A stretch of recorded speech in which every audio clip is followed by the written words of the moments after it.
ప్రస్తుత పరిస్థితుల గురించి మీ అందరూ చదువుతూ ఉన్నారు, పూర్తి తెలుసును.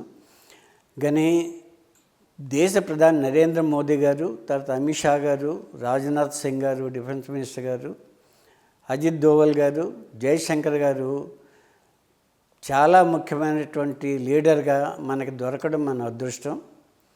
పాకిస్తాన్కి మనము గుణపాఠము వన్స్ ఫర్ ఆల్ చెప్పకపోతే వాళ్ళు ఎప్పుడూ మనకి ఇదే విధంగానే ప్రాబ్లం చేస్తూ ఉంటారు. మొన్న పహల్గాంలో జరిగినటువంటి ఇన్సిడెంట్ మనకు ఒక అదృష్టంగానే మనం భావించాలి. అంటే జనాభా చనిపోయినందువల్ల మనకి నష్టమే తప్ప లాభం రాలేదు. కానీ ఒక విధంగా చూస్తే పాకిస్తాన్ యొక్క బుద్ధి బయటపడ్డది. దాంతో ఏమైంది, ప్రపంచ దేశాలన్నీ భారతదేశంపైన సాఫ్ట్ కార్నర్ ఒకటి ఇదైంది. ఇప్పుడు చూడండి, రష్యా ఎప్పుడు మనకి సపోర్టే చేస్తుంది.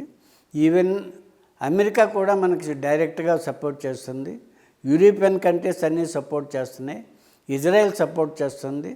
ఈ వెస్ట్కి వెళ్ళామంటే జపాను, కొరియా, తైవాన్, ఈ దేశాల్లో ఆస్ట్రేలియా అన్నీ సపోర్ట్ చేస్తున్నాయి. ఈ టైంలో మనము పియోక్ని కానీ మనము ఆక్యుపై చేయకపోతే ఇంకెప్పుడు మనం ఆక్యుపై చేయడానికి అవకాశం ఉండదు.